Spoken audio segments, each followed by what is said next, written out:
All right, it's been a while since I've made a video like this, and I've had a lot of new content creators come into the channel, so it's about that time again. I'm gonna tell you 10 big mistakes that new YouTubers make so you can avoid them so that you can get the results that you're actually after here on YouTube instead of struggling for years and years to try to get results. And we're starting right now. Okay, so the very first mistake that a lot of new content creators make is they don't set their channel up properly. And what I mean by that is if you go to your YouTube channel and you start scrolling down through your YouTube channel, you're going to see different things based on how you've properly set up your YouTube channel or if you've properly set up your YouTube channel. So for example, in this situation right here, you can see as I scroll down the channel, I have all of these other videos that people can watch from my YouTube channel if they happen to click on my channel name from one of my videos. So for example, if somebody's watching this particular video right here, and then they click on my channel name and the same exact thing is gonna happen to you, then what content do they have available at their disposal right there at a glance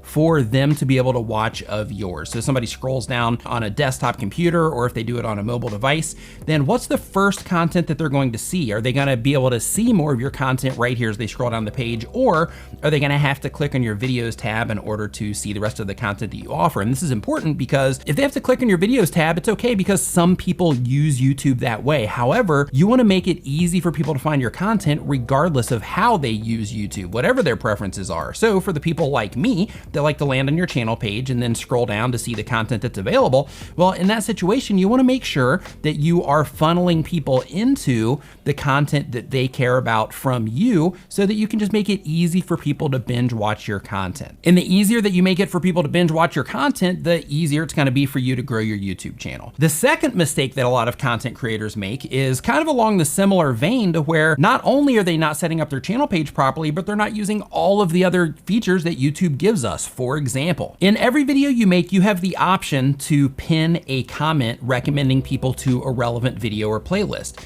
And the reason that this is valuable is because as people watch your video on a mobile device or on a computer, as they scroll down the page, once they get into your comment section, you want them to see your comment recommending another piece of your content. And what you're gonna see when you start doing this, especially if you're getting a lot of traffic right now, a lot of people, especially when you just publish a video, you're gonna have a lot of people that will just flow straight over into the other content that you're recommending because that first video that you got is something that they are into. That's why they came into the video in the first place, because they're topically interested in what it is that you're doing for that particular video. But then once they're in the video, you're making it easy for them to find more of the content that they care about by recommending a relevant video. So for example, if video one, the main video that brought them in, was about one thing, you want to make the videos that you're recommending to them about something that is similar in interest to something that they would actually care about. The same exact thing applies if you go to the very end of the video. And I know that on a mobile device, this is a lot more difficult to do, but you can do it using desktop mode in Google Chrome browser. If it's a tablet, if it's a phone, doesn't matter, you can still do it. But basically you wanna make sure that you're adding in-screen elements here as well, because as your video is coming to an end, what you wanna do is you wanna make sure that you're giving people an option of other stuff that they can click on of yours to go and watch it. And in this situation, you wanna make sure that you're using a best for viewer so that you can be recommending one playlist, right? That's your recommendation based on what the video is about. And then you have the best for viewer so that YouTube can recommend what it is that they think that the viewer is most likely to watch at that point in time as well. And then of course, on the same video watch page, if you actually go into your description, it's also really good practice to make sure that you're adding links to other videos, other playlists down in your descriptions as well that are relevant to the type of content that you make, or at least the type of content that brought that particular viewer in. And they're your videos. They're not videos of other YouTube channels. They're all your videos that you're trying to make it easy for other people to find. Another thing that a lot of new content creators are making a huge mistake on is not using the data that YouTube gives us to make the decisions around what it is that you're doing on your YouTube channel. For example, what you're seeing right now is a screen of a new YouTube channel that I launched to where I'm taking my clips from my long live stream that I do, and I'm loading those into here and I'm publishing them as short videos so that you can learn about YouTube without having to sit through the entire stream if you're one of the people that don't sit through the entire stream. So make sure that you you subscribe to this, by the way. Link to that is going to be down in the description below or a pinned comment. But basically the thing that I want to show you here is YouTube shows us, if we go into our stats, like right here, I'm going into the actual videos, and then I'm going to click on the analytics of one of the videos, and we're going to see here that as we scroll down, this right here, this report called the audience retention report tells us how people respond to our videos. And you can see this one didn't get a great response, but it's okay. I mean, it's actually not that fantastic at all. But basically what this does is this gives us a second-by-second report of how people respond to each part of our video. So in this particular case, I'm repurposing a live stream essentially, so I can't really do a lot here except get better when I'm actually streaming. However, some of the things that you can use this for when you're looking at it for your video information is you can notice things like this. Right here, I grabbed everybody's attention, right? They actually watched for that quote area in the video. And then after that, then people slowly started leaving after they found out what the video was about. But you got to make sure that you're using this particular information so that you can identify how viewers respond to what it is that you're doing in your video content. Because if you can't keep people watching, then YouTube isn't going to start recommending your videos to people. So because of that, you have to at least have an acceptable audience retention for YouTube to deem your videos as something that is worthy, so to speak, with your click-through rate and your retention, something that YouTube deems as worthy to show other people on the platform that they think might be a good fit for your content. Okay, another one when it comes to the data that is really important to make sure that you're paying attention to as a new YouTube content creator is your click-through rate and from what traffic sources you're trying to pull traffic from. So what I mean from that is if you go into your YouTube analytics, you're going to see under the reach for each video, you're gonna see something that looks like this. Now, this graph is typically what everybody bases their click-through rate off of, which is, you know, it's a good averaged out point, right? You want to look at this and you want to say, okay, this is a general idea of what I'm getting, but you actually want to look deeper than this. If you go up to the very top and you click on advanced mode, then what you're going to see here is you're going to see a traffic source. Once you click on that traffic source, if you go down here, then you're going to start seeing the click-through rate for each individual traffic source. So you can see here in this example on channel pages, which this is me sharing it directly from my community feed, my click-through rate unfortunately is only 7% on this. And on suggested videos, my click-through rate is 2.3%. And on browse features, I'm at 3.7%. Now, one of the things with this is you'll notice this 3.7%, that's with only 9,000 impressions. So that's actually not good at all. This right here on the 2.3%, 17,000 impressions, also not good at all. If we look right here on my impressions click-through rate on my impressions here, I've got 41,000 coming directly from my YouTube channel. This also isn't that great. So because of that, you want to use this information to where you can say, okay, this is what's going on with this particular video and with this particular thumbnail. So what I'm going to start doing now is I'm going to start actually experimenting with my thumbnails, and I'm going to start noticing when I have that higher click-through rate so I can start experimenting with the things that I notice are getting a better response from people when they're clicking on each individual video. The next mistake that a lot of new content creators make is they don't know who it is that they're making content for. Now, this is really important because if you don't know who it is that you're making content for, it makes it really hard to package your videos from the outside in terms of your thumbnail and title so that those people will respond to what it is that you're doing. So because of that, when you start to understand who it is that you're making content for, you plan for who it is that you're making content for, your video content can be structured and put together in a way to best resonate with the people that you're trying to reach. Your titles can be written in a way to best resonate with the people that you're trying to reach, and your thumbnails can be put together in a way that will best resonate with the people that you're trying to reach as well. So for example, if you look at my content, I put YouTube or YouTubers in almost every thumbnail or title that I have, and the reason for that, unless it's like live streaming targeted or a piece of software or a tool or something like that, then I'll use that. But the idea is so that when it gets presented to you on the platform, you know that it's for you. So you want to make sure that you're doing the same thing so that when people are looking around for the type of content you make, then they can identify that your content is for them. The next mistake that a lot of new content creators make is not fully investing in what it is that they're doing. And I'm not talking about necessarily financially, even though that can be beneficial with tools like TubeBuddy. However, even things like books about YouTube, can be really valuable because you start getting all this information. Podcasts about YouTube. I have a podcast called Comments Over Coffee you can listen to learn about YouTube. I have an entire video sharing podcasts that you can listen to learn about YouTube. There's a whole bunch of other people on YouTube that make videos like I do. And most importantly, there is a free resource for you called the YouTube Creator Academy that you can go through that YouTube put together that teaches you the best practices for YouTube. So because of that, invest in your future here on YouTube by educating yourself on what's required, what are the best practices, what is it that YouTube expects from you, and things like that. The next mistake is a lot of content creators spend way more time consuming content than they do making content. And look, I've been guilty of this myself. You know, I go in periods to where I'm like playing way too many games or watching too many movies or watching too much YouTube or whatever it happens to be. And then I have to kind of reel myself back in and be like, all right, man, focus. You know, we got goals we're trying to hit here. You got to focus.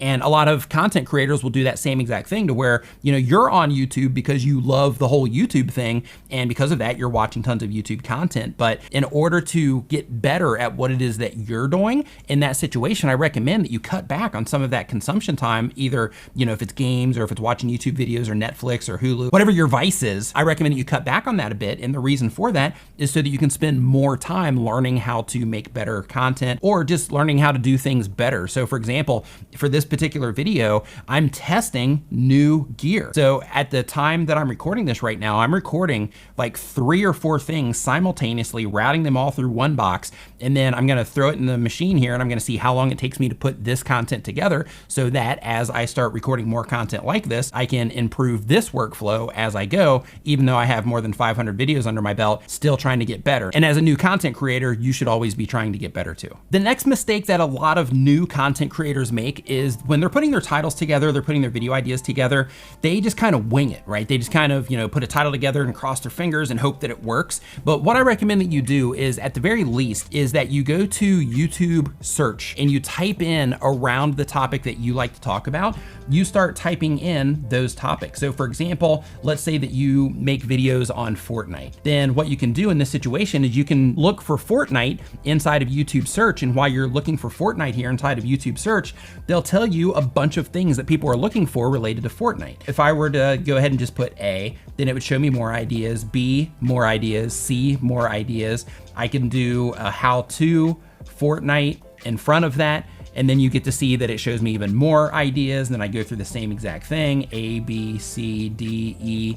And the idea with this is that before you make your video, you make sure that you're making content that people are at least interested in. So it doesn't matter if you're making cooking content or you're making vlogging content or you're doing gaming content, trying to find a way, or an angle I should say, to where you can put that content together to where it'll make it easier for people to discover it because you're packaging it up based around the things that they're actually looking for. So I'm not saying that you're using this information only to target search. I'm just saying that when you know who it is that you're trying to reach, like we talked about before, then you get to use this information to make content around the things that those people that you're trying to reach actually care about, and you get to title it and package it in a way that they're actually looking for it in. The next mistake that I see a lot of new content creators making is that they're always trying to collaborate with like big YouTubers, always trying to reach out to big YouTubers. If I can only get that collaboration, if I can only get that shout out. I get Instagram messages all day long. I get Twitter messages all day long. Not all day long, it's not that bad, but basically I get a lot of messages where people are like, hey, shout me out. You know, can you tell people to come and subscribe to my channel? Can you share my video in your community feed? Stuff like that. Instead of wasting your time trying to do those sorts of things, try to make awesome content, because when you can make awesome content, then you get on the radar of some of these bigger content creators, and it becomes much easier to collaborate in that situation, because if you're doing cool stuff, you're adding value to your community, and then you reach out because you happen to be interacting in that community and you happen to be doing a lot of crossover with, you know, some of the people that you're trying to collaborate with. Well, in that situation, it becomes a lot easier to collaborate because you're hanging out in the same spaces, you're talking to similar people, you know, on the internet, that kind of thing. And it just makes it easier. But instead of trying to always collaborate with, you know, bigger YouTube channels so that you can get that gain of like, hopefully I get some views or subscribers off of this, instead of taking that approach, take an approach of, I'm going to create my own network of friends. that are YouTubers, and we're all gonna, you know, share information and we're all gonna come up together. But the idea is that you just create a group of people that you become friends with over time and that you all come up together by helping each other in terms of sharing information on your stats and things like that, to where you have other YouTubers that you can talk to. And by doing that, it's gonna help your mental state, because you're gonna have other people that are doing the same thing that you're doing that you can communicate with. Because I mean, let's call it what it is, you know, like in a lot of cases for YouTubers, either their friends or family don't really get what it is that you're doing on YouTube. So because of that, it just gives you other people that can relate to what it is that you're doing. But having a really good network around what it is that you're doing on YouTube is extremely valuable. And I really recommend that you know, stop thinking that you can't do any of that because you're a smaller channel or that you're a new YouTuber, because you can. Instead of trying to reach out to the big ones, instead of doing that, try to create an awesome network of people that you're tight with so that you guys can all come up together. The next big mistake that a lot of new YouTubers make is the mistake of expectations. And what I mean by this is, of course, you want to expect good things, right? It's like, hey, I want to put out this video. You know, I hope it does good. I'm doing all I can. I'm putting in all this work for it. Of course, you want that result out of it. However, it's important to understand that when it comes to YouTube, there's a process that we all go through, right? And that process typically starts with, I suck at making videos. I suck at making thumbnails. I suck at writing titles. And that's just part of the process. That's the beginning part of the process. And you have to embrace that. And you can't expect a lot when you're in that situation. Now, in some cases, people will come onto the platform and they'll bypass that part right out of the gate because of skills they brought onto the platform with them. But if you don't have those skills that you brought onto the platform with you and you're just kind of getting going, it's really important to, instead of looking at it like, hey, I'm not getting all the views that I want for all the work that I put in, instead of looking at it from that perspective, look at it like, okay, all I'm doing right now is I'm getting all these sucky videos out of the way so that I can hurry up and get to making some awesome videos. So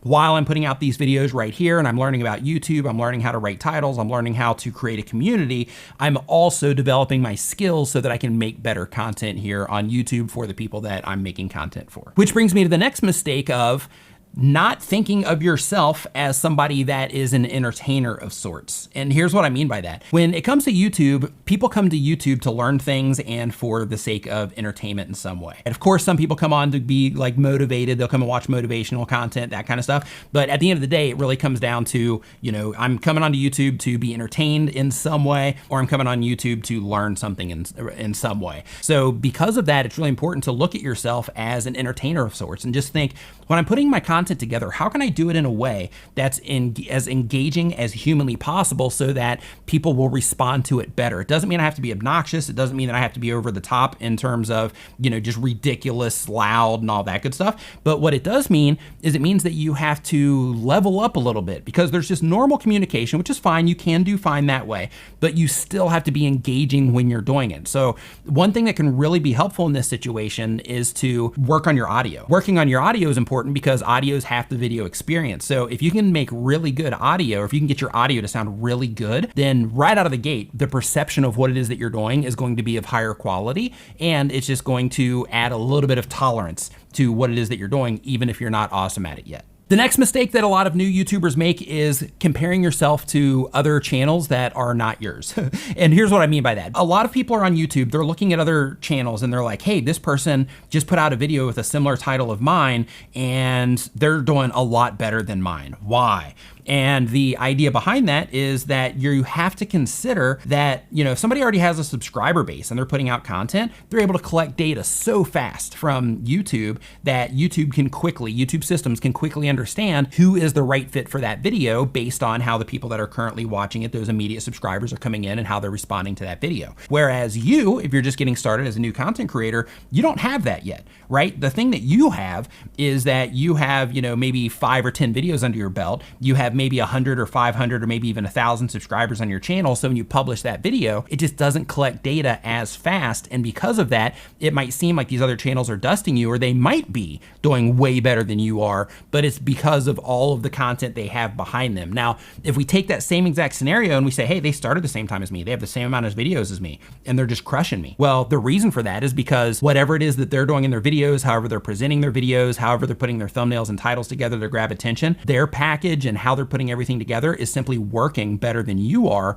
which brings me to the next mistake, not looking at yourself in the mirror, not being objective about what it is that you're doing. And what I mean by that is when you're looking at these other content creators, and you're like, hey, my titles are great, my thumbnails are awesome, my videos are incredible, it takes me a long time to make them, but people are responding better to some of these other pieces of content. Well, you have to look at yourself and you have to say, well, if I think that everything that I'm doing is better, but everybody's responding to this other person's stuff better, maybe I'm just catering everything to my taste, which is fine, because in that case, you're making things, the way that you want to make them. But if you are concerned with growth, then you have to say, okay, well, I need to make some modifications. So even though I think what I'm doing is awesome, I need to experiment so that I can figure out how I can get people to respond in a way like they are responding to this other channel. And if you can do that, and you can look at yourself in the mirror and you can remove yourself from the ideas of, I just put like 6 hours into this video, or 8 hours, or a week, or 2 weeks, however long it took you to make a video, instead of looking at it that way and thinking that it's good because of all that time you spent, you just have to look at it and say, okay, it's not up to par. People are not responding to it like they are on this other channel. So that's, that start at the same time, same amount of videos, all that. So because of that, I need to make some changes somewhere. I need to improve or modify what it is that I'm doing. And the next mistake is when you are watching YouTube videos. A lot of people are watching YouTube videos for the sake of entertainment, right? As YouTubers, we do it just like, the normal users on YouTube. So because of that, when we're watching content, instead of watching content and just sitting back and enjoying it, watch content, sit back and enjoy it, but also look at their editing, look at the pacing of when they're cutting everything together, look at how much B-roll they're using or how much they're not using, look at what their set looks like, listen to how their audio sounds, look at like the little nuances of what it is that they're doing when they're actually communicating on screen, or if they're doing animations or games or whatever it happens to be for the type of content that you make. Just look at what other people are doing and say, okay, maybe they're putting their content together in a way that, based on what it is that they've figured out, that is just a little bit more dynamic than what it is that I'm doing. So let me experiment with doing something similar to what they're doing so that I can see if I get a better response from doing so. And the next mistake is application. And what I mean by application is, a lot of content creators will watch my videos and you'll see that I have a very large subscriber count. However, the views that I get don't necessarily match my subscriber count. And the reason for that is because a lot of people, since I make YouTube focused content, a lot of people that start YouTube, they fail. And the reason that they fail is because, one, they're not objective, but two, also because they will watch my videos, they'll get the information from the videos, and other people who make videos like mine, YouTube Creator Academy, all that, they'll know all the stuff, but they just won't actually apply it to what it is that they're doing. And if you're not applying it to what it is that you're doing, if you're not taking the information that you're learning from this video and other videos and live streams and all that about YouTube, then if you don't take the time to apply everything, not just one thing, not just two things, but everything, if you don't take that time to apply it, then you're literally working against yourself. You're creating disadvantages for yourself on the platform. And at the end of the day, if things aren't working out for you, then you have to look at yourself in the mirror again, and you have to say, you know what, I actually, I've been watching all these videos on how to do YouTube. I actually understand it quite a bit. When somebody asks me something about it, I can rattle off what they should do, but I'm not actually doing any of that stuff myself. The big wins come when you apply all the stuff it is that you're learning. To watch even more videos specifically made for new YouTube content creators, click into this playlist right here. And if you haven't yet, make sure you subscribe. Thank you so much for watching. I'll see you next time.